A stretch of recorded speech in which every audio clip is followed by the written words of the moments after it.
Testing. Ing, ing, ing. Okay, works. All right, you're good. Believe me, you know where I'm at. Honey, I almost felt it in my gut. But it was just, I figured this was gonna happen. But I just had a gut feeling there was something stupid. Oh, what? Good. Okay. Okay. Well, we'll talk then.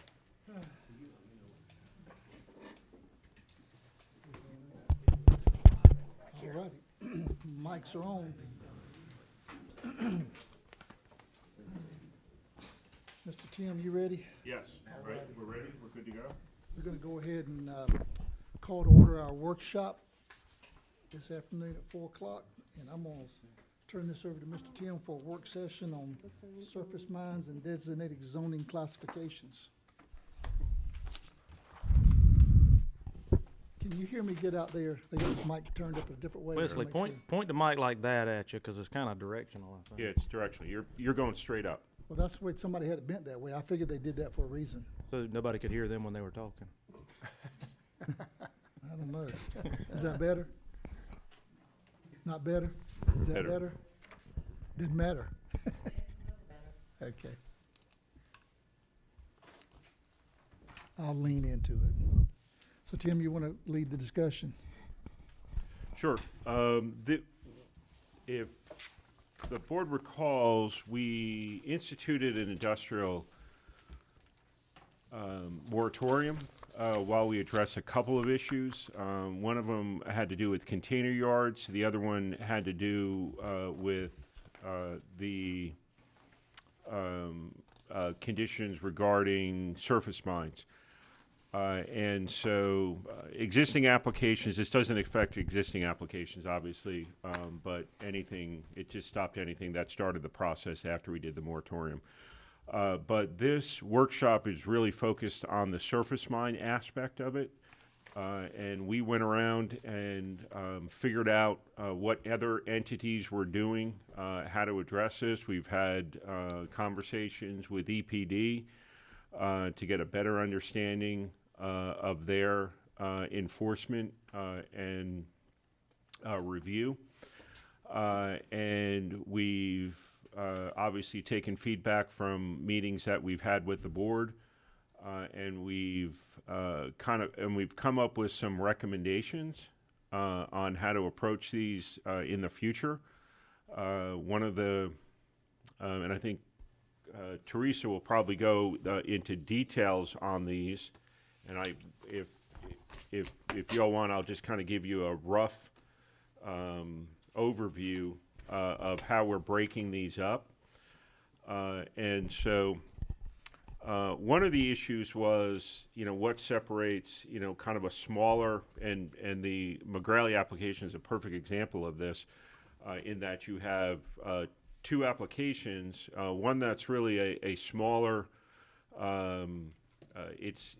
it's an EPD permitted mine, but effectively it's digging a pond, but it's a larger pond, almost 10 acres. But its intent really is at the end of the day is to essentially have a pond, even though they're essentially selling the dirt, and it's permitted by EPD. Then you have the much larger operations that we have in the county that are like the applicant has out on Indigo Road. You'll like the one that we have out on Courthouse or McCall. Am I thinking McCall? I'm sorry, Courthouse or, McCall and right by Courthouse, that's right. So what we've done first off is make a determination on a smaller mine, less than 10 acres, and say if it's less than 10 acres and there is a time limit between when it starts and when reclamation occurs, That process can get a little bit more simpler and refined as to a conditional use under existing zoning. And that way you won't have a pocket of industrial zoning in the middle of, kind of larger residential AR type lots. So you can take, if you've got a farm that you want to build a pond on, it's AR1.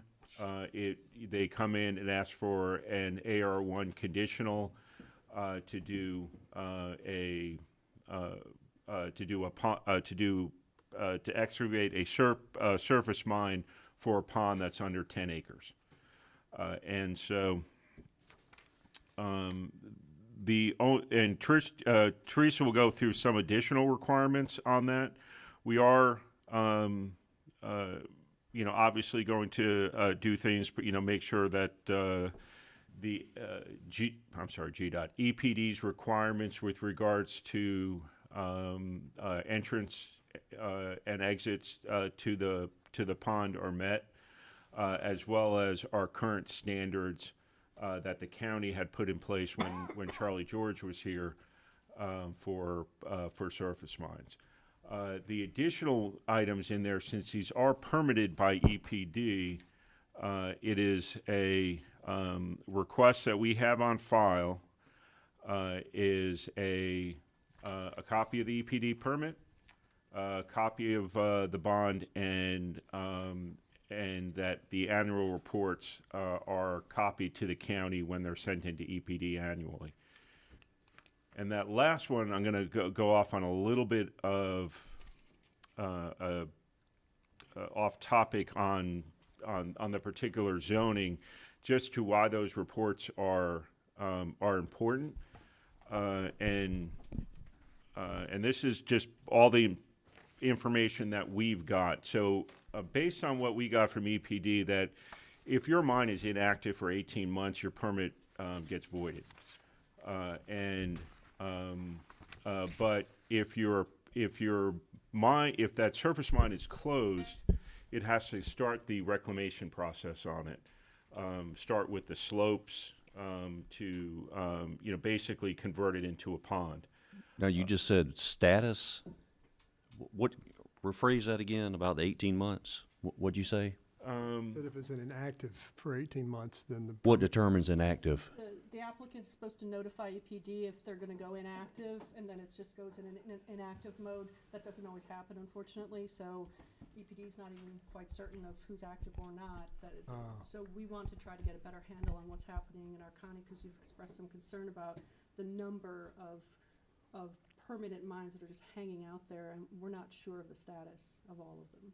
And quite frankly, neither is EPD, from what they've told us.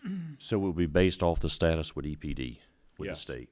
That's right. Not with us. Okay. They are providing these. They are providing us with copies of the data that they're providing to EPD. Okay. Right. So we'd and be able to so- review that in the future. I think it's the key. If you had a report that showed no activity for 1 year, that's 12 months, that's fine. The next year you have a report that shows no activity, that's 24 months, then that mine should go inactive. And I think one of the issues we're having in all these surface mines is there's some that get to the end of it and they don't want to do the reclamation, so they just stop reporting and don't do anything with it. And this makes us become aware of those pits that are 10, 12, 15 foot deep that are straight down and they haven't been reclaimed and tapered off to make them, safe and so forth. So I think that's the key. Right, and so you have mine operators that do it right, and then the ones who just kind of may not be from the area or whatever, and then just aren't filing the proper paperwork and what have you. And so if these mines are inactive and EPD doesn't know it, because according to them they've got 3 people for the entire state, that we can let them know, because they would be required to send us copies of the paperwork as well, and that if they're sending it to us and we're watching it and we're making sure they're meeting their requirements, clearly EPD at that point is going to know, because if they're writing it up for us and giving us a copy, they should be submitting it to EPD. So it's really a kind of a better control mechanism for us, so that when these mines can get closed out, I don't have to show a map up there that shows all these active mines when a lot of y'all had comments that that one hasn't had any activity on it in years, and so the issue is just basically getting better control, and so that's that's for the simple 10 acres or less mine, and like I said, that process leaves it at its existing zoning, but takes the area that is going to be excavated and makes it a conditional use. And so larger than 10 acres would be, rather than an industrial zoning, because obviously if it's as a general rule, if an area is appropriate for industrial zoning, its highest and best use generally is going to be something warehousing or manufacturing. But these dirt mines generally are not in the areas where industrial is traditionally located. So our approach on this, which is similar to what Chatham does, was rather than rezone the properties as industrial, is to rezone them under a PD. And there's a couple of benefits to that. One of them, it really creates an agreement between the county and the applicant on the conditions that they're willing to operate under in order to get the appropriate zoning for it. Very similar to some of the conditions that we placed on the smaller mines. Obviously, our existing requirements for encroachments, which would be paving the length of the right-of-way. And I believe we had on there 50 feet of shaker box, which is kind of the large rocks before the pavement, to try and get any loose dirt off before it goes to the pavement, before it goes to the street.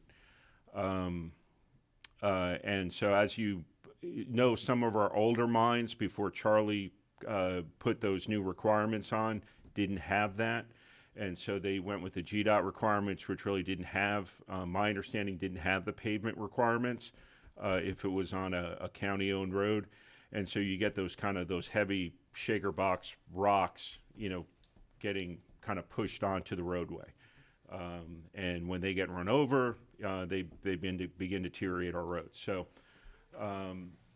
it's got those requirements on it, which were kind of set by Charlie.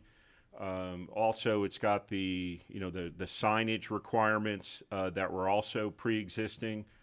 But based on conditions, we can look at things like where this may be on a wetland, right? So you may have an area that's behind it that's AR, but there's nothing back there, but vacant land that can't be built on. So you don't necessarily need a berm there, but you have residential on one side, that do have homes there, that you can require berm on. So the PD kind of gives you that flexibility, so that staff can make a recommendation to you saying, we've looked at the site, we think this is the that these conditions are reasonable, and the applicant agrees with them, so that they can move forward with it.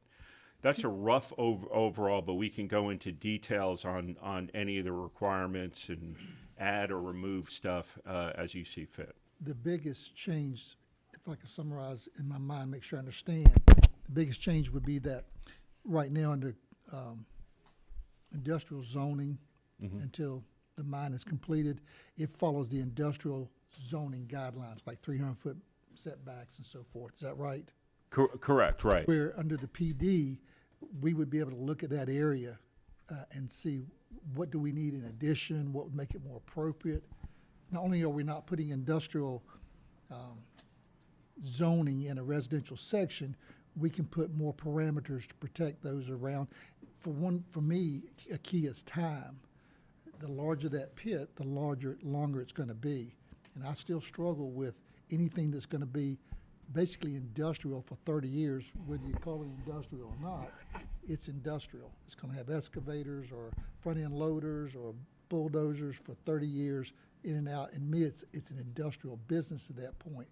But it doesn't mean it can't fit, but this gives us parameters which we might can help it fit for a county that's growing that may need that dirt. Does that make sense? And we might come in and say, oh, we need, So you're talking about the time limit of every 5 years, they would have to come back and reapply? Is what you're I don't getting know, the PD allows you to look at that, you know, you don't have to make it 5, 10, 20, whatever, but it allows you to work with the land, surface mine In the- on an in the appropriate mine time for that size pit. They can always come back and extend it if they need to, but it provides some opportunity to make sure we don't have a 30-year business out there in a residential area. Because I think that could damage future growth in the area. If I was gonna buy 400 or 500 acres and I wanted to develop it, you know, for a nice residential area, but I knew this pit could be there for 30 or 40 years, may not be as interested in developing along that area. So I think the PD gives us more opportunity to speak into it, to allow for the dirt surface mining, but at the same time, have better growth. I definitely like the idea of have time limitations and maybe an easy renewal process, because that's one of the reasons why we have so many inactive mines now. There's no expiration, if you will, or no renewal, no nothing. It's just indefinite, and we need better criteria. You know, we also need better criteria for deciding where they go and if they go and what they need to be close to and what we do about the roads that they tear up or don't tear up, or, you know, I think it should be, if we did it right, it would be fair for both the developer and for the people around them. Is it fair to people around them? How do we set that criteria? Does it destroy our roads, and is it the right road for it to be on? And lastly, is it developer friendly, you know, in a way to where I know if I do this and I do this and I do this, I can have a surface mine. So they can count on doing something like that. I'd love to see us get to that point where we can make some intelligent decisions instead of just, okay, here's another one, let's rubber stamp it and move on. You know, we need something. But I still feel like going that route, we're penalizing our small businesses because we still have trucking companies throughout the county and outside the county that still use these roads. I mean, and I just feel like the individual small business owner, because they have their business on a certain road, they're being penalized. Well, I mean, we got to recoup it at some point. I mean, it's a lot different having 250 loads coming out of a surface mine every day than traffic throughout the county with trucks. But a lot of these roads are still gonna have the same amount of truck traffic on it regardless if that mine is there. I mean, the dirt can come closer or it can come from the other side of the county and still come to that road if there's a large project in that area. So I don't think you're checking any box at that point. I think we're just penalizing local businesses where you've got businesses outside the area that still could come through that area and supply, and that outside the county business doesn't get penalized. But our local business gets penalized. What about the people who live around it? We're penalizing them because if we don't have any criteria just to put them anywhere. We just say, okay, put one beside your house. Sorry. Well, We if don't wanna they're- penalize they're the small out there business. 300 Well, feet, like I the mean, PD, 'cause this we is, consider what you're saying there, because if it's a project in that area, that makes a difference too. You know, for example, if there's no project in that area, then you have eliminated the traffic because they're supposed to be using truck routes. But if you're right, if there's a project in that area, we've penalized someone who could have dirt right beside that project. Right. That's why I like the PD. I think we can look at where it's at, what the development is, and put time frames so we can revisit that and still provide the dirt mines in an economical way and Yeah, protect our citizens. Then you've and- established a need at that point. Hey, And- there's a reason besides just because I own that land. Yeah. But if there's no projects, for example, on McCall Road, the one that's up there now, then every truck that's on that road from that mine is extra because there's no projects on that Right. road. And they could have come through a truck route from one of our state But highways. McCall's gonna be a truck route. I mean, the day that Effingham Parkway got shortened into Blue Jay, McCall Road became a truck route. I mean, Period. period. That's True, not- it's I not- but mean, it the hadn't whole happened design yet. of Effingham Parkway is to get truck traffic from 21 to the Parkway. I agree with that. And we're gonna have to do that eventually. But I like what you said earlier about the renewal process. And not just this, but I think there's other processes we could make smoother on the renewal process instead of going to Yes. planning board and Shouldn't have to do the whole commissioners. thing again. Should be an easy, and then if they don't renew it, then it's reverted back, and then we don't have this on our map as a mine. If they've done the proper reporting, they've done the filing, they. Should be an the easy roads are- process. It's still a current EPD or state Yep. mine, then Because some of these are done preemptively. Hey, in 5 years, I might need this, and it gets done, and then, well, that didn't really pan out, and it just, nothing ever happened there, and it's still an I-1. Also, we need to be careful labeling it as an industrial operation, because it's no more industrial operation than timber harvesting, farming. Correct, I agree with There's an that. industrial, when does the Parkway open? supposed to be sometime in 25, hopefully. 2025. Yeah. So we have a big industrial project coming right up through the middle of our county for 4 or 5 years. Yeah, but it's We do. it's We a got a limited picture time, of that's that, why though. quite I a bit of understand, time. and as is, And that- these mines, most of them, if they're done properly and closed out, I agree, that's, Yeah, I don't that's know an a issue we need 65 to acre or address a 70 acre and make mine sure that everything, has a you know, real is handled. short timeframe. But timbering is gonna be short-lived, it's gonna be Yeah. in that area a year and it's gone. A parkway, which is huge, is 3 years and it's gone. So the timing is what I like about the PDs. You can also do that, do some renewal, but you have some protection there. It is industrial. I could argue that I could go in there with a diesel mechanic and be a lot less intrusive to the neighborhood, a lot less trucks on the highway, and you'd have a hard time arguing with me if you've already got an industrial business, basically using big trucks in and out. It'd be a tough argument, but a PD changes that. I'm okay with the PD. And at the time limit of 5 years, that's fine. I keep hearing this destroying the roads. Other than that 40-foot entryway, what roads are being destroyed? I know some ash roads are being destroyed, but what road particular on one of these That pits is is, Midland's got them, Sand Hill's got them? That's not my biggest argument for it. My concern is the industrial in a residential area. You know, I get it, business. but, and I'm not gonna agree with anything that limits it just to state highway. We've discussed that, but that eliminates all of Sand Hill, rich in that resource, Midland, Blue Jay, should our And the home- or- mines, it don't matter if they're being used or not being used, you can't do away with them. They fill up with water. I mean, what you gonna do if you don't You- just get it off the book? You make them safe. Huh? You make them safe. There's reclamation cost that, is it taking place right now? There's some Yeah, regulation. they need that, but Yeah. a lot of them people, they have them fenced in and all this kind of stuff, because you can't do away with them. Ain't no way to do away with them. They dig another mine and fill it up and make another mine. No, I don't think it's about filling them up So or you doing can't- away with them. I So think you it's can't just, fill them up, so they're there to stay. right, but close them out appropriately. You know, there's some issues I think we're gonna close with this proposal, not just with the big ones, but the small ones, where they get a 1 or 2 acre permit and suddenly they've dug a 4 acre pond, and it still hasn't been closed out. So that's why I like what we're doing. It's gonna require them to file, so we'll know. I mean, it's just, I guess it's geometry or geology or what, geometry, to figure out if it's 2 acres and it's 10 foot deep, how much dirt. We'll know if they're expanding it, and there's the GIS and all ways, kind of ways to measure it.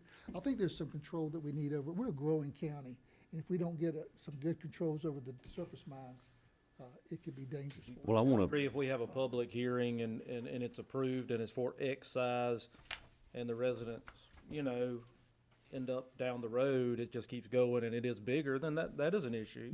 That's not fair either. And part of this will I don't solve that. disagree. well, I want If I got a 20-acre plot of land and I build a 3 or 4 acre pond in the middle of it, I get through with the dirt. I mean, how does it make a difference to anybody else if I slope the sides of it and all this kind of stuff? I got it fenced in, it's on my property, nobody's supposed to be in there anyway. That's an EPD argument there, that's their requirement. Well, I know that, but And we should be responsible for making sure that that's at least monitored, because we're the ones that approve it, as far as at the end of the day. well, I understand that, but They won't. You want to say something? Yeah, I want to piggyback off what you said as far as the growth. I know in some of the previous discussions, it's been brought up that as far as a need, and I know all of you haven't been in the Joint Development Authority meetings, and I got a chance to go over to Montgomery, Alabama, and meet with the local officials there, but I don't think people understand what this Hyundai plant in our region is going to do. There's going to be explosive growth coming, and it's going to be coming really fast.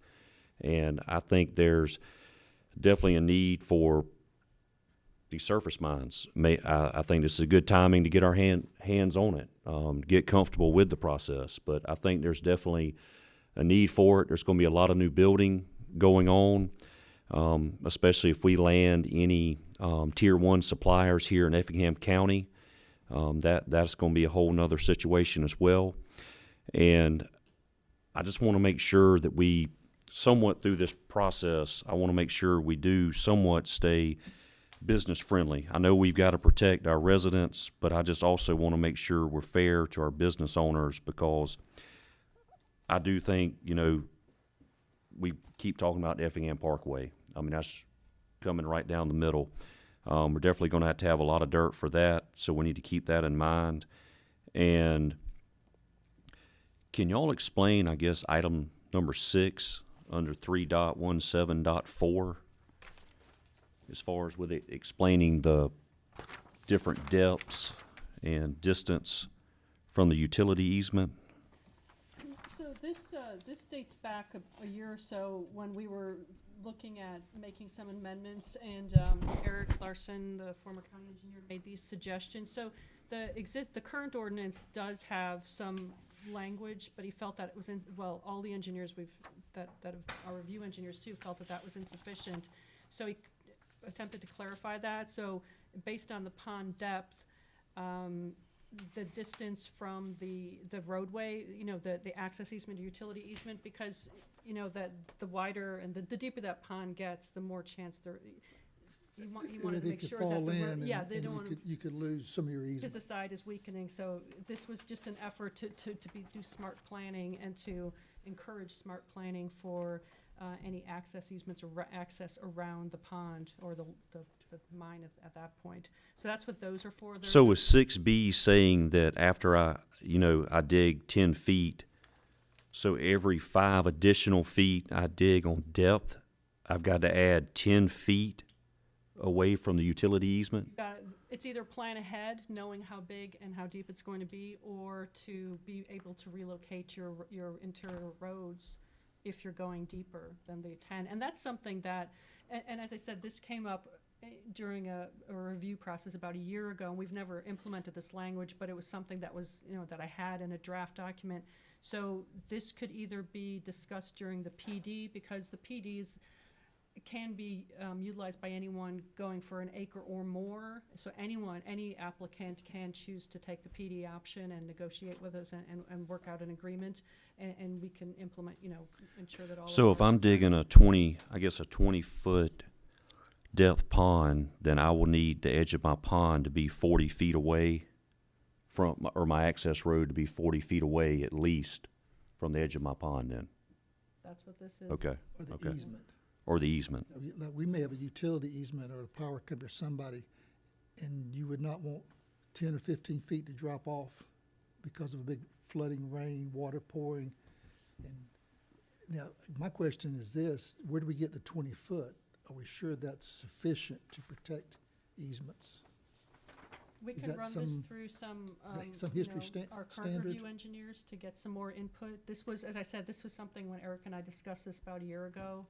Is that the industry standard, 20 feet and 5 feet? That was his recommendation, but I can run it through a couple of other, the current review engineers and see what they say. You want to make sure it's right, Yeah. because I can see if it was a 20 foot and suddenly it's only 40 feet, but 25 feet fall off into the, and you lose your, My guess would be that it was aired on the side of enough. I would hope so. The answer I was looking for, yes, that's industry Yeah. standard. And I would think we want to, before we move that to a vote, to know that was industry standard.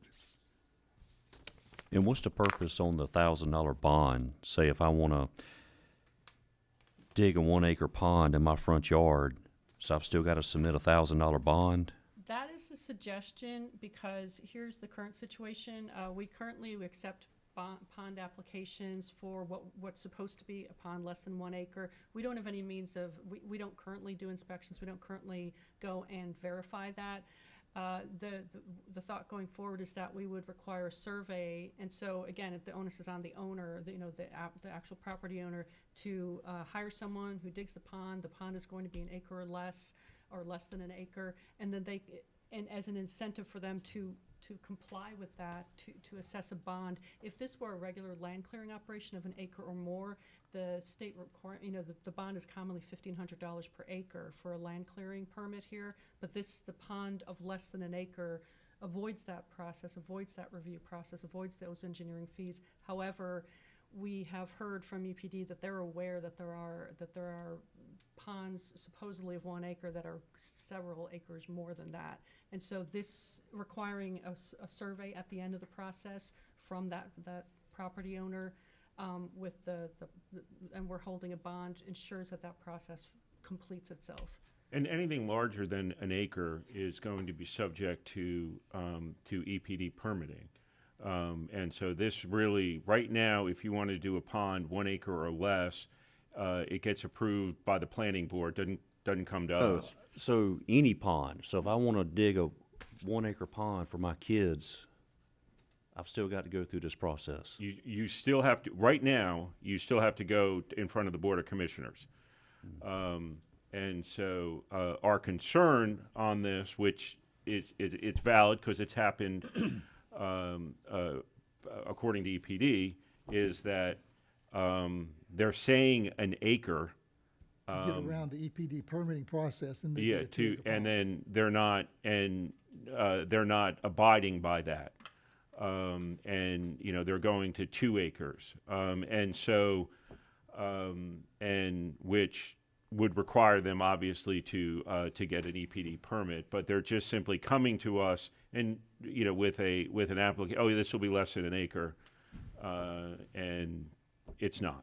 But what is the bond? Because I would just forfeit the bond.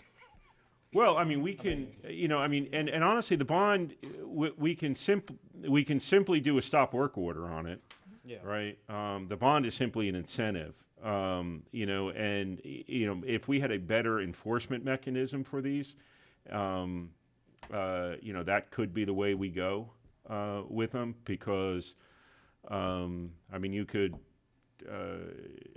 people can use these simply to circumvent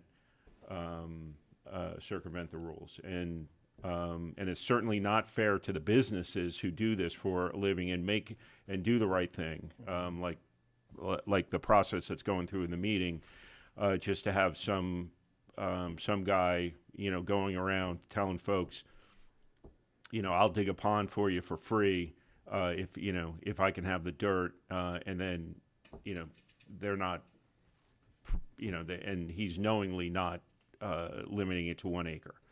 And this is much different than if you had a pool. There's certain things you have to do to make it safe, And so at the end of the day, we have no way of, if it's less than an acre right now, to monitor that, to be sure that it's less than an acre and it's banked appropriately to make it safe for animals and kids and whoever might walk across that property, And the $1,000 bond, I guess, just kind of helps ensure that they would complete the process.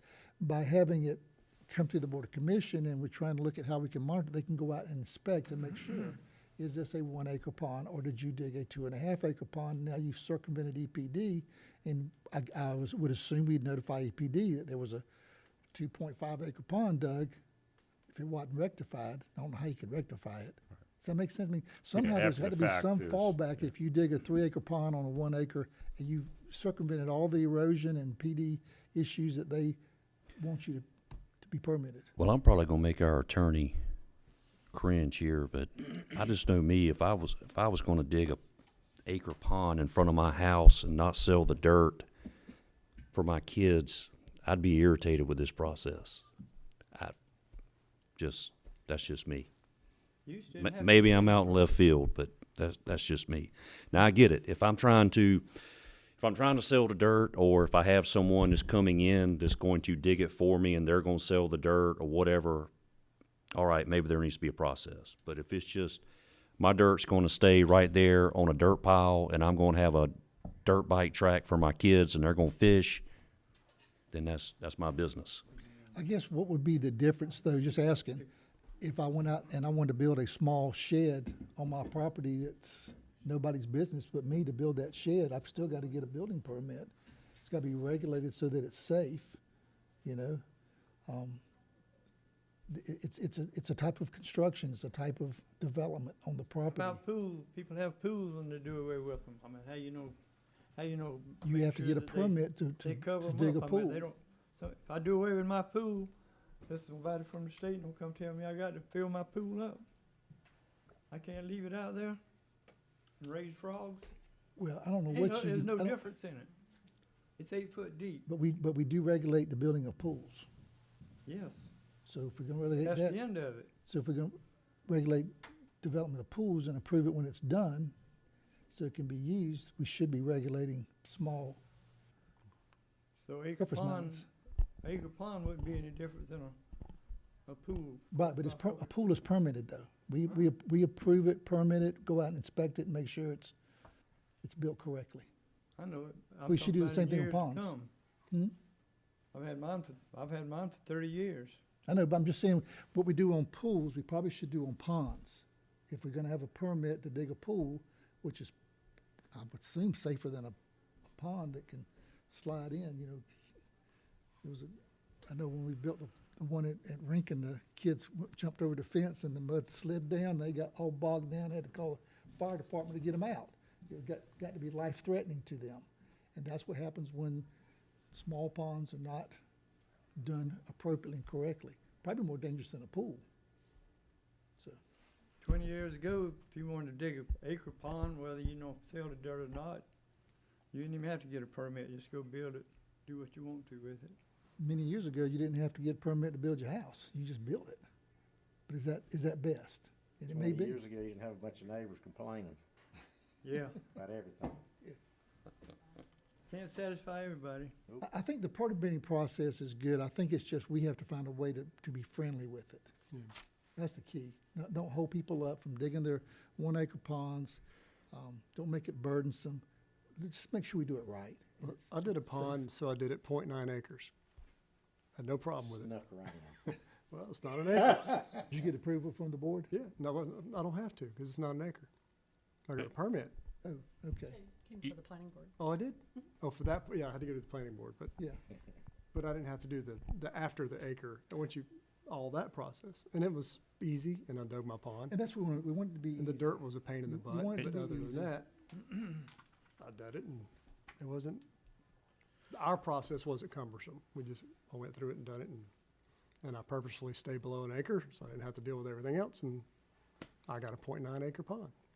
And I guess we have, the aerial LiDAR we can check too, right?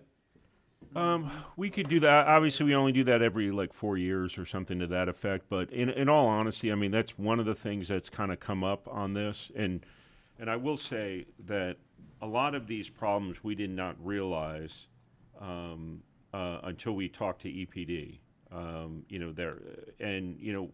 One of the things that you can do is someone can put a permit to put a pond in, get it approved by the planning board, like they do right now, and then we can just go out there, and do an inspection, after a year or something like that, and you could do the inspection with a, on-site with, potentially with a drone that can tell you the area of the pond, right? I mean, it's a pretty simple process of doing it. We just had never realized until we really dug into this that it's actually a problem that it's happened more than once where folks claim they're only doing an acre and they're doing more than that, and we've got folks who are going through the process like they should, and then you've got folks who are circumventing it. I see it in my industry. I know.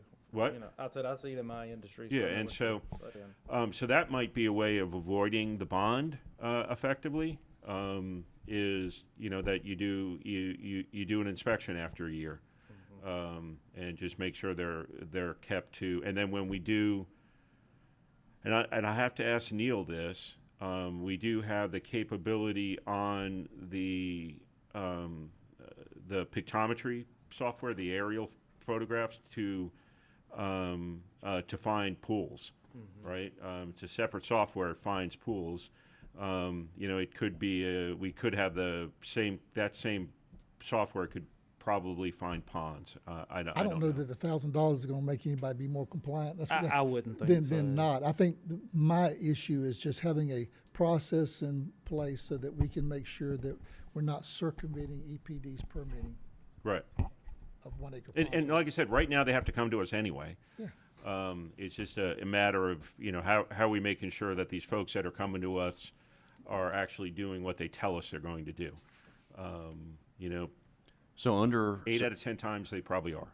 So under 10 acres, we can do it AR1 conditional use, but over 10 acres, it's going to have to be either A or B under PD, depending on what they're doing. Then there's B? 2 choices in PD. I thought that's what I read. PDMR. Yeah, PD, MR. I think that's So that's the only option. that's the only option. So over 10 acres, it'd be PD/MR. Right. Okay. I like the direction we're going. This is excellent. But is there anything we can do to protect residents in this decision-making process that we can put in? Or is there any balance between developer and residents? But see, that's what the PD allows you to do. With each one, you can speak into it. If there's no residents or there's wetlands, like you said, you may not need a berm, may not need anything. Right. But if there's residents right there, you could go ahead and require a berm or 400 foot versus the 300. Because right now it's guided by the industrial zoning. Right. But the PD. And I get that, but even at that point, it'll still be case-by-case basis every single time. I think you probably want it to be, because everyone's gonna be different, in my opinion. Yeah. If you got 500 acres of woods and wetlands around you, I'm probably not gonna ask you to do a whole lot to protect those Right. folks that probably will never hear it, see it, or anything, But if there's a residence right behind it, I might want 300 foot and a 20-foot berm, might be some things we want you to do. And we took some of this guidance from GDOT when GDOT approved that surface mine for Effingham Parkway on Turkey Trail. Yeah. What they did is say, well, all right, if you want this to be a GDOT permitted thing, they looked at the site and then basically said, you got to put a berm there and a berm there. And they just put it on the sides, to protect the residences. So by the time it got to us, we didn't really have to say much because GDOT already required a lot of the protections. And that's kind of what we're thinking this PDMR process does, is we don't require them to put mitigation in there that's that serves nobody's benefit, right? This property, it backs up to 300 acres of wetlands, but it's R zoned or AR zoned. But if you just relied on straight zoning, it would require the same berms and buffers and so on and so forth. And this gives us flexibility to protect where you want to protect, and don't put additional cost burden for no benefit on the business owner. Is the shaker box the only option for getting dirt? I'm looking at the one on Goshen every day, and it's not really working. There's dirt that gets out on the road and strung out all the way to the railroad tracks. It does go a little bit. Ours does a little bit deeper than GDOT. GDOT, and I think, and I may have this wrong, I think ours follows what GDOT requires for their roads. GDOT only really requires, I think, is it 40 feet of shaker box or rocks, or 50 feet? I'm not sure what you. What you just showed me on the That's EMC? Georgia Soil and Water, Oh. requirements, and we had actually been moving in Well, that direction. how- for how many ponds. feet? 50 feet, minimum Okay. 50. All right, so Georgia Soil and Water will require 50 feet of that material. What we're saying is that it's, and this is current, that you have to pave the right-of-way, right? And then additional feet of the shaker box material. So hopefully Takes care of that. it comes off, because what happens is you shake it loose on the shaker box, and then you come out on the road, and it Yeah. and it just flakes off, and you end up. I mean, I can tell you the difference. If you go out to Indigo Road, they have a paved entrance. I don't see any dirt on So by that the time road. you That get to ro- the shaker box and 60 foot of right-of-way paved, that's about 110 feet. Probably you've lost 90% of the dirt. But if you just have those rocks out to the road, I generally, like on Godly Road, that's where I see that they don't pave to the road. They do the shaker box right to the road, and it comes off on the road, particularly when it rains.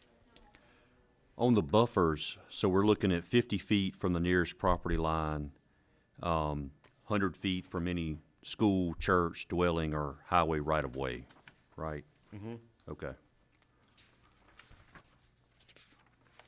And I like what you put in there on the hours of operation, 8 to 5, Monday through Friday, but a project of regional significance may be permitted a variance to hours of operation upon review and approval by the county manager or his designee. Or we can make that the board too. The So only- that wouldn't have to go through, if something come up, that wouldn't have to go through planning board, then they've got to wait.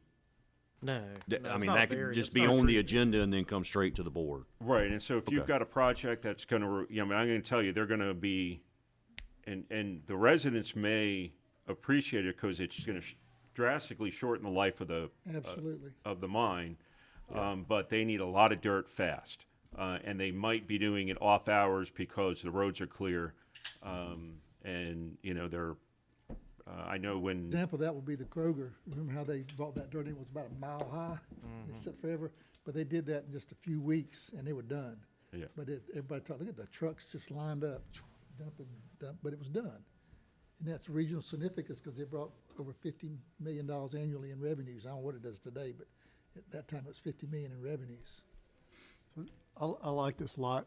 I think it's gonna help and fix a lot of things, but how can we fix the inactive ones now? So we don't look at this and go, oh my gosh, we've got so many of them. And I think the only way you really can do that is, that's the other thing we began to look at is the business license requirement. They're running a business in the county; they should have a license. Some do, some don't. Right? Some think because they have a EPD permit, they don't need one. Right, and so you simply require that, and this could be something we further do separately, where if it's a dirt mine, you simply have to, just like you're providing us with a copy of your permit, just the stuff that you're already required to do by the state. We can make that a requirement to have having a business license for a surface mine. Can you make that retroactive so we well, clean up some Yeah, of them? because business licenses are annual. I think we approve a business license for dirt surface mines, so you get a 5-10 acre surface mine. Every year you have to get a permit, a business license. The ones You that get are the already there. Yes. That's what I'm about. You have to Okay, get a so you go ahead. You have to get a business license in the future, and to get that, you have to show that you filed your report with EPD. And there's something else they have to do, right? Or just the file that wrong report? You gotta file an annual report, I know that. Well, to open it, you got to have a permit and a Permit, and a that's right. bond, So each year they would, and then each year you file a report. and they give us a copy of their file report, and we issue, make it simple, and they get their new business license for another year of operation. Okay. And that way you can also monitor if they've expanded it beyond the 3 or 4 or 5 acres it was permitted for. Right. All right, good discussion. Is there any other discussion, or we want to take a quick 5-minute break before we call the general meeting to order? Is that okay? All right, we'll take a 5-minute recess to the restroom or whatever you need, and then we'll come back and call our meeting to order.